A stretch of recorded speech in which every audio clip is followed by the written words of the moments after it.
پٹ گیا، توشہ خانہ 1 ختم ہوا، اب ان ترامیم کی بحالی کے ساتھ ہی 190 ملین پاؤنڈ کیس بھی گیا، توشہ خانہ 2 بھی گیا، تو اب جی ایچ کیو کے پاس صرف آخری آپشن ہے، یا تو یہ کہ عمران خان کو رہا کیا جائے، عمران خان کو رہا کر دیا جائے، جو کہ بھی لگتا نہیں ہے کہ جی ایچ کیو والے ایسا کریں گے کہ بنا ڈیل کے خان کو چھوڑ دیں، کیونکہ خان تو نہیں مان رہا۔ خان نے تو کل بھی کہا کہ جیل کی چکی کے اندر مر جاؤں گا لیکن کسی وقت کے یزید کے سامنے جو ہے وہ جھکوں گا نہیں، تو خان تو ڈیل نہیں کر رہا، تو پھر جی ایچ کیو کے پاس آخری آپشن یہی ہے کہ خان کو اپنی حراست میں لے لیں، اور یہ اتنا آسان نہیں ہے۔ کل خان نے بڑا واضح کہا کہ انقلاب 8 فروری سے آپ لوگوں نے سبق نہیں سیکھا، لہٰذا اب آخری آپشن انقلاب ہے، اور ملک انقلاب کی طرف بڑھ رہا ہے، اور کیا لوگ خاموش بیٹھیں گے؟ مومنٹم بن رہا ہے۔ 8 ستمبر کا جلسہ ہے، پھر کرک کے اندر 12 ستمبر کا جلسہ ہے، 22 ستمبر کا جلسہ لاہور مینار پاکستان پر ہے، تو مومنٹم تو بن رہا ہے، لوگ تو لیڈرشپ کا انتظار کر رہے ہیں۔ اور اس جلسے سے پہلے جو واردات ڈالی گئی ہے، عرفان صدیقی جو بل لے کر آئے تھے سینٹ کے اندر کہ اگر بنا اجازت کے بغیر این او سی کے جلسہ کیا گیا تو 3 سال سزا ہوگی، اور اگر دوبارہ کیا گیا تو پھر 10 سال سزا ہوگی، وہ بل کل سینٹ سے منظور کروا لیا گیا ہے۔ اور پیپلز پارٹی کی بے شرمی دیکھیں، جمہوریت کا یہ پارٹی راگ الاپتی ہے، آئین کے اندر بنیادی رائٹ ہے آپ کا کہ آپ پرامن پروٹیسٹ کریں، اب وہ حق بھی چھین لیا گیا اور پیپلز پارٹی نے اس کے حق میں ووٹ دیا ہے، اور نون لیگ تو ساتھ ہے ہی ہے، اور اس بل کو منظور کر لیا گیا ہے۔ اس پر پی ٹی آئی نے بہت احتجاج کیا، اور انہوں نے کہا کہ یہ آپ کی بدنیتی ہے، یہ صرف پی ٹی آئی کے خلاف آپ بل لے کر آ رہے ہیں، لیکن یاد رکھیے گا یہ آپ کو الٹا پڑے گا، جب آپ پھنسیں گے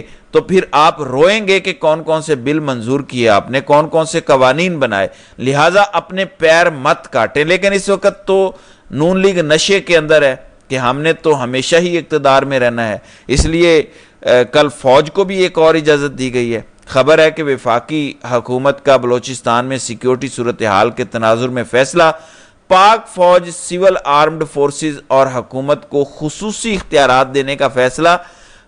سیکیورٹی فورسز دہشت گردی کے شعبے میں کسی بھی مشکوک شخص کو قبل از وقت حراست میں لے سکیں گی۔ وفاقی کابینہ نے انسداد دہشت گردی 1997 میں اہم ترامیم کرنے کے لیے منظوری دے دی، یعنی شک بھی ہے، بے شک آپ کے پاس کوئی ثبوت نہیں ہے، محض شک کی بنیاد پر آپ بلوچستان میں سے کسی بھی شخص کو دھر لو۔ آپ کا شک ٹھیک بھی ہو سکتا ہے، آپ کا شک غلط بھی ہو سکتا ہے، اگر معصوم لوگوں کو پکڑا جائے گا تو ان لوگوں کے دلوں میں پھر ریاست کے لیے مزید نفرت بڑھے گی۔ اور کل آپ نے دیکھا جنرل باجوہ کو کیسے بچایا گیا، D G I S P R سے سوال کیا گیا کہ یہ فیض حمید اگر کچھ کر رہا تھا تو یہ جو کچھ ہو رہا تھا اس میں جنرل باجوہ صاحب کہاں تھے، کدھر گئے باقی بڑے؟ تو آئی ایس پی آر نے کہا کہ آپ کو پتہ نہیں ہے کہ آئی ایس آئی کا جو چیف ہوتا ہے اس کا باس وزیر اعظم ہوتا ہے، موجودہ آئی ایس آئی کے باس بھی وزیر اعظم ہے، یعنی شہباز شریف۔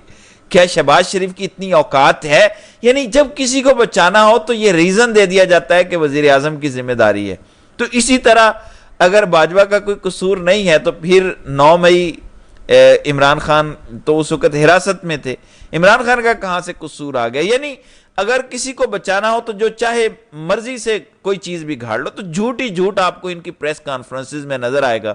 کل D G I S P R نے کہا کہ آرمی چیف کدھر سے آ گیا؟ اگر آرمی چیف باس نہیں تھا تو آرمی چیف نے کیسے جنرل ندیم انجم کو D G I S I لگا دیا؟ کیسے جنرل فیض حمید کو ہٹا دیا؟ عمران خان نے تو اس کی مخالفت کی تھی۔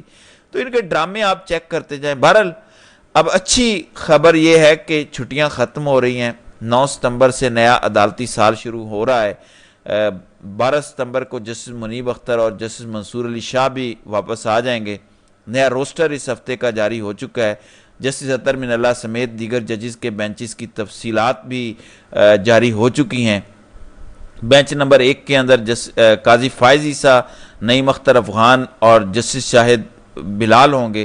بینچ نمبر 2 میں جسٹس یحییٰ آفریدی، جسٹس شاہد وحید اور عقیل عباسی ہوں گے۔ بینچ نمبر 3 میں جسٹس امین الدین خان، جسٹس محمد علی مظہر، جسٹس عائشہ ملک ہوں گی۔